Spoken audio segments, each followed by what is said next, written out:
My next patron question is from the Cinematic Bandicoot, who wants to know, what are your thoughts on Amazon usurping control of the James Bond franchise? For several generations, Eon Productions kept Ian Fleming's character in the spotlight through years of independent ownership and management.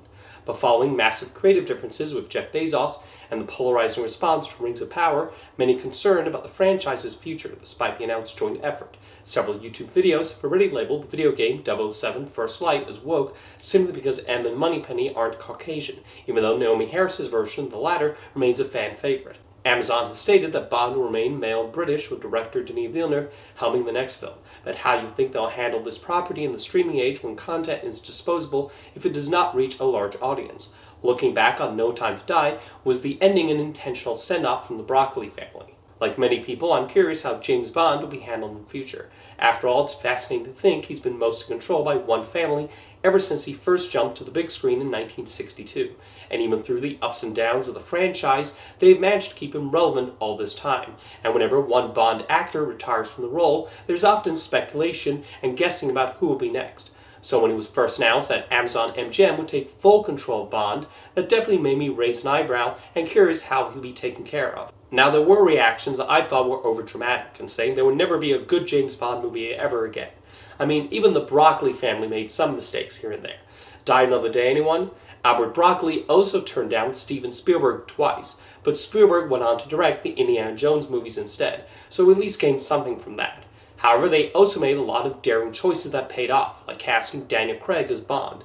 The way people reacted, though, you would think MGM has not made any good movies since they were acquired by Amazon, but they have produced some worthwhile films, like American Fiction and Challengers. Meanwhile, it was announced that Amy Pascal and David Heyman will produce the next movie. I think they're both good choices as evidenced by their producing credits. The Venom franchise aside, Pascal was a producer on The Post, Little Women, Challengers, and the Spider-Verse movies, so she has an ability at pairing good scripts with talented directors. Meanwhile, Heyman helped bring the Harry Potter and Paddington movies to the screen, and has also produced acclaimed movies like Once Upon a Time in Hollywood, Marriage Story, Gravity, and Barbie. Hey, they both worked with Greta Gerwig. Maybe she could direct a James Bond movie one day. However, they've selected Denis Villeneuve, who's also a good choice. He has long said he would love to direct a Bond movie, and his work showcases a talent for crafting large-scale set pieces with strong visuals. Admittedly, I found some of his style to be a little cold at times, but that's just my personal reaction, and his love of the series probably means he will still attempt to make something that fits with what the franchise is known for. I'll be very shocked if the next movie does not contain the familiar trademarks like the gun barrel opening, the theme song, and a martini shaken not stirred. Even Casino Royale, which was a complete reboot of the franchise up to that point, retained those elements and then added more as the films went along. Of course, the big question on everyone's mind is who will play 007.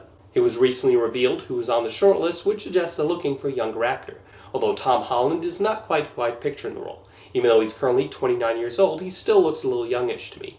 Then again, he might surprise like Daniel Craig did for many people.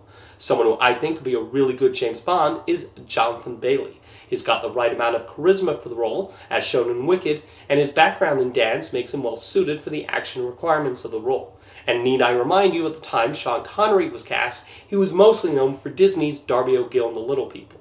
Now, something the Broccolis were dead set against was turning James Bond into a streaming franchise with spin-offs. But since they'll soon be out of the picture, I can see Amazon trying to do that with a show centered on Q, or maybe even a new James Bond Jr. series. I hope they respect their wishes and keep Bond as a cinematic event. It should be noted Universal will serve as the international distributor of the next movie per two-picture deal signed before the production of No Time to Die.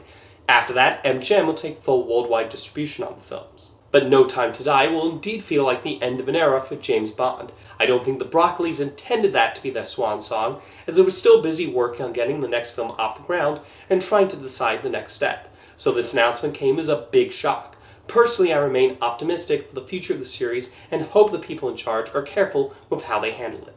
Thank you for your question, Cinematic Bandicoot.